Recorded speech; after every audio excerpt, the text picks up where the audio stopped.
Sa isang magandang bayan sa Amerika sa suburb, nakatira sina Jim at Linda, kasama ang kanilang mga anak na babae na sina Bridget at Megan.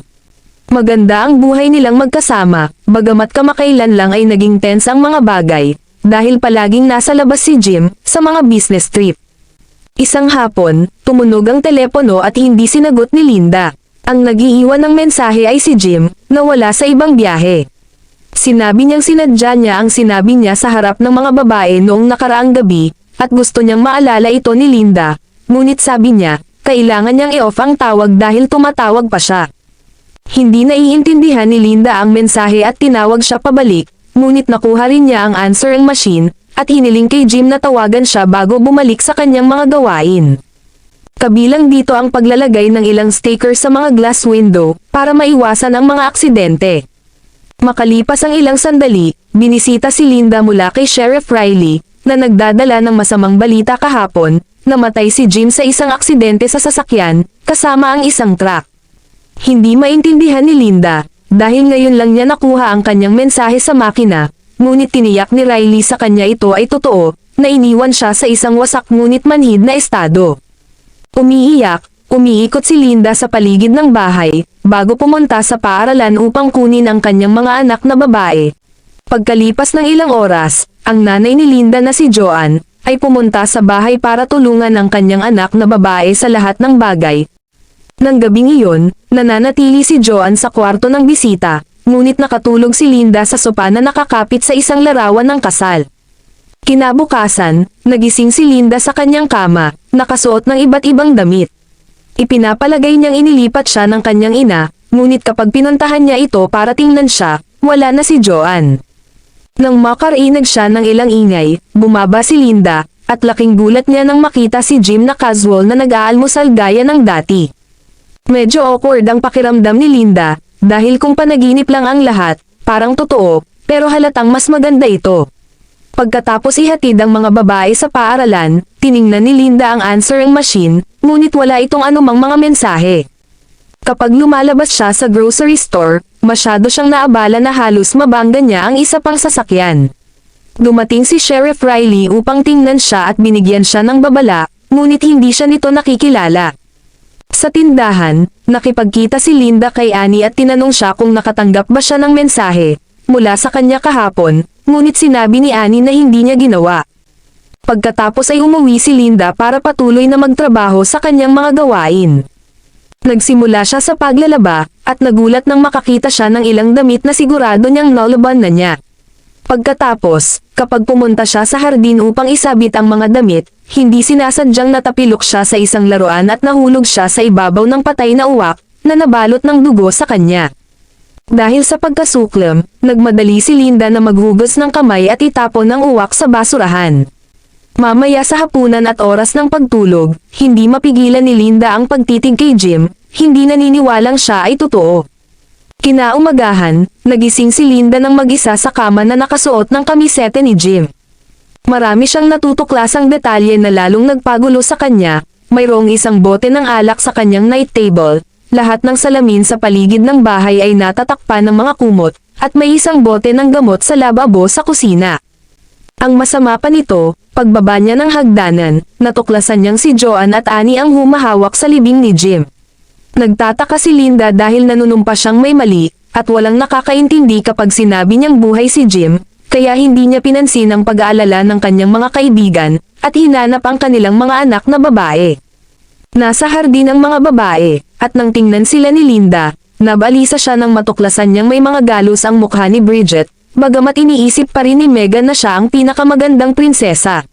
Gustong malaman ni Bridget kung ano ang nangyari noong namatay si Jim, at nang sumagot si Linda ay hindi niya alam dahil wala siya roon, nagtataka si Bridget kung paano nila malalaman na patay na siya noon.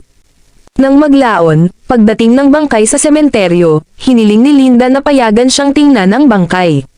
Ayaw buksan ng mga manggagawa sa punerarya ang kabaong, dahil nasaktan ng husto si Jim sa aksidente, at nagsimulang makipagtalo sa kanila si Linda, dahil karapatan niyang makita. Kinabahan ng mga empleyado at hindi sinasadyang nalaglag ang kabaong, na naging sanhi ng paggulong ng ulo ni Jim at pagkasira ni Linda.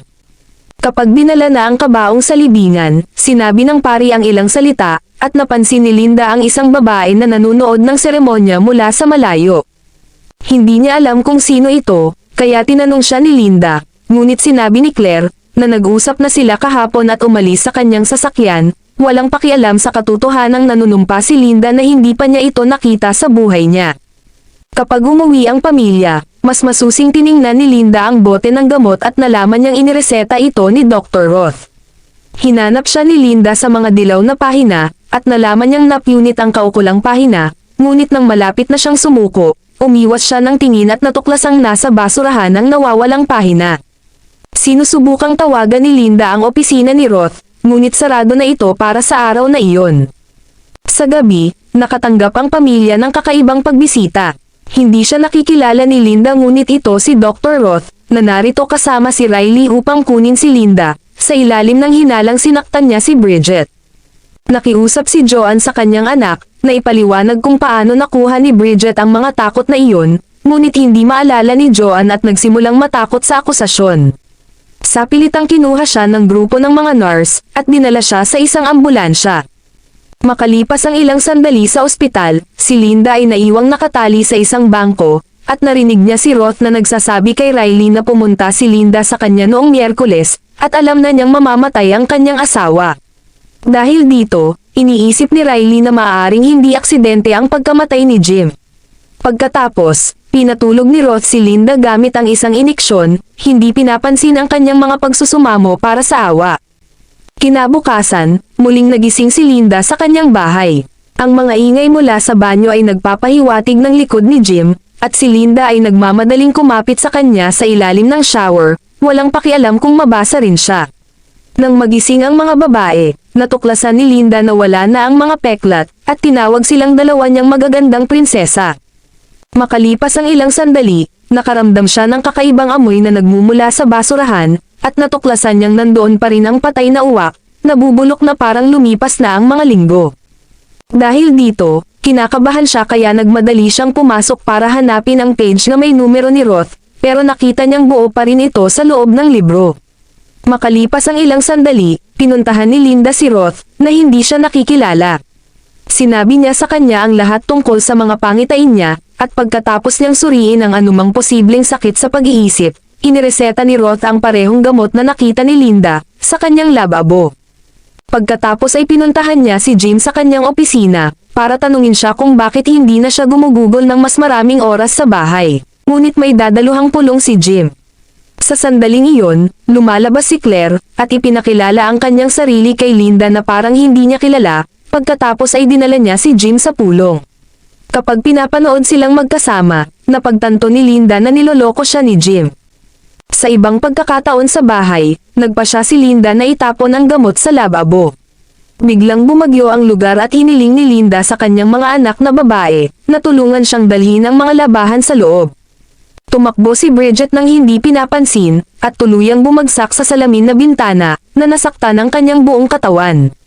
Kaagad na dinala ni Linda si Bridget sa ospital, at ilang sandali ay sinamahan siya ni Jim, na nangangakong magiging maayos ang lahat. Sa gabi, pinapayagang umuwi si Bridget, malusog siya ngunit puno ng peklat ang kanyang mukha. Tinatakpan ni Linda ang lahat ng salamin ng bahay, upang hindi makita ni Bridget ang kanyang sarili, at sinabi sa kanyang mga anak na maganda silang mga prinsesa. Pagkatapos, pinuntahan ni Linda si Jim, na masama ang pakiramdam. Nagtataka siya kung bakit hindi inilagay ni Linda ang mga sticker sa mga bintana, tulad ng ipinangako niya, at ipinaliwanag ni Linda na sa tingin niya ay ginawa niya iyon. Hindi naniniwala si Jim sa kanya, at sinabi niyang inimbitahan niya si Joanne, na manatili ng ilang araw para tulungan si Linda, na nagpapahiwatig na siya ay nababaliw. Nagsimulang umiyak si Linda at nanumpa na siya ay isang mabuting ina, ngunit hindi siya pinansin. Maya-maya, nakita ni Linda ang dilaw na pahina sa kanyang bulsa, at itinapon ito sa basurahan. Kumuha siya ng panulat at papel, at gumuhit ng timeline sa lahat ng bagay na alam niya, pagdating sa conclusion na mamamatay si Jim sa timeline na ito, sa susunod niyang business trip. Ito ay nagudyok kay Linda na hilingin kay Jim na huwag sumama sa paglalakbay na iyon, ngunit hindi sumasang-ayon si Jim, na itinuturo na ang kanilang relasyon ay nangangailangan ng ilang espasyo. Kinaumagahan, nagising si Linda sa sopa, at si Joanne ay nasa paligid pa rin ng bahay. Hinanap ni Linda ang timeline na ginawa niya at nagdagdag ng higit pang impormasyon, na napagtantong isa pang salungat na punto si Claire, na kailangan niyang linawin. Pagkatapos iwan ang mga babae kasama si Joanne, pumunta si Linda kay Claire at kinumpirma na nagkakaroon siya ng relasyon kay Jim. Pagkatapos ay pinuntahan niya si Annie, para ibahagi kung gaano siya nalungkot sa buong deal, ngunit iniisip din niya kung mabuti nga bang nangyari ang aksidente, dahil maaaring sirain ang relasyon ni Jim ang pamilya. Pagkalipas ng ilang oras, pumunta si Linda sa bangko upang kumpirmahin ang pagkakasangla, at ang edukasyon ng kanyang mga anak na babae ay naasikaso na. Iniwan din siya ni Jim ng annuity. Nagulat siya, sinabi ng banker na narito si Jim bago siya umalis sa biyahe, mukhang kinakabahan at gustong makasigurado na magiging maayos ang kanyang pamilya kung wala siya. At isang lalaking nakatira sa malapit ang nagsabi sa kanya na ito ang perpektong lugar, na lilipatan kapag kailangan mong magsimulang muli. Panghuli, pupunta siya upang gawin ang mga pagsasaayos para sa libing ni Jim. Sa gabi, natutulog si Linda na may dalang alak at kamisete ni Jim. Nang suriin siya ni Joanne, itinanong ni Linda kung ang pagpayag kay Jim na mamatay, ay kapareho ng pagpatay sa kanya, ngunit hindi maintindihan ni Joanne ang tanong. Kinaumagahan, nagising si Linda kasama si Jim at sinabihan siyang gumugol ng araw kasama ang mga babae sa parke. Samantala, pinupuntahan niya si Father Kennedy para ibahagi ang kanyang sitwasyon. Sinabi sa kanya ni Kennedy, ang tungkol sa maraming kaso ng hindi maipaliwanag na fenomena sa kasaysayan, at kung paano ito nakita bilang mga panganib ng mga walang pananampalataya. Susunod, pumunta si Linda sa Mile 220, kung saan dapat mangyari ang aksidente ni Jim. Ang lahat ng mga pangitain na naiisip niya ay biglang pumasok sa kanyang isipan, at ginulo siya hanggang sa puntong wala na siyang makitang paparating na sasakyan, ngunit sa kabutihang palad siya ay lumalayo sa tamang oras. Sa gabi, kapag matutulog na ang mga babae, hinihiling ni Linda kay Jim na sabihin sa kanila na mahal niya sila. Nangako si Jim na mahal niya ang kanyang mga anak na babae, at ang kanyang asawa higit sa lahat ng bagay sa mundo. Pagkatapos lumabas si Linda para makalanghap ng sariwang hangin, at nang dumating si Jim para tingnan siya, nagkaroon ng pagtatalo. Gusto ni Linda na matulad ang mga bagay noong unang panahon, ngunit sigurado si Jim na ibinibigay niya ang lahat sa pamilya, at hindi niya maintindihan kung ano ang gusto niya. Biglang tumama ang kidlat sa linya ng kuryente, at napatay ang uwak na makikita ni Linda mamaya sa timeline. Kinabukasan, nagising si Linda at nataranta nang hindi niya makita si Jim. Tinatawagan niya si Annie para kumpirmahin kung saang timeline siya naruroon, pagkatapos ay nakakita siya ng sulat mula kay Jim, na nagsasabing ipapaalis niya ang mga babae sa paaralan bago umalis para sa kanyang biyahe. Tumakbo si Linda palabas ng bahay habang tinatawagan si Jim para pigilan siya, ngunit masyadong abala si Jim para sunduin, una sa mga babae at pagkatapos ay sa pagpunta sa bangko para ayusin ang lahat para sa kanyang pamilya. At nang sumakay siya sa kanyang kotse para sumakay sa biyahe, nagpasya siyang tawagan si Claire at tapusin ang kanilang relasyon. Pagkatapos ay tinawagan niya ang telepono sa bahay, at iniiwan ang mensahe sa answering machine na narinig ni Linda sa simula ng kwento. Kapag ibinaba niya ang tawag, ay isa pang tawag ang papasok, si Linda mismo ang tumatawag sa kanya mula sa kanyang sasakyan, dahil sinusundan siya nito sa kalsada upang subukang pigilan siya. Humihingi ng tawad si Linda sa lahat at kapag aaminin na ni Jim ang nangyari, sinabi ni Linda na alam na niya at wala siyang pakialam, na nag-udyok kay Jim, na mangako na sisimulan pa nilang ayusin ang kanilang relasyon, at magsisimulang muli ng maayos. Sa sandaling iyon, nakita ni Jim si Linda sa salamin ng kotse, at huminto para hintayin siya. Naghahanda si Linda para sa reunion, ngunit nabigla siya nang mapansing nasa Mile 220 sila. Salamat sa panonood, please like, comment and subscribe.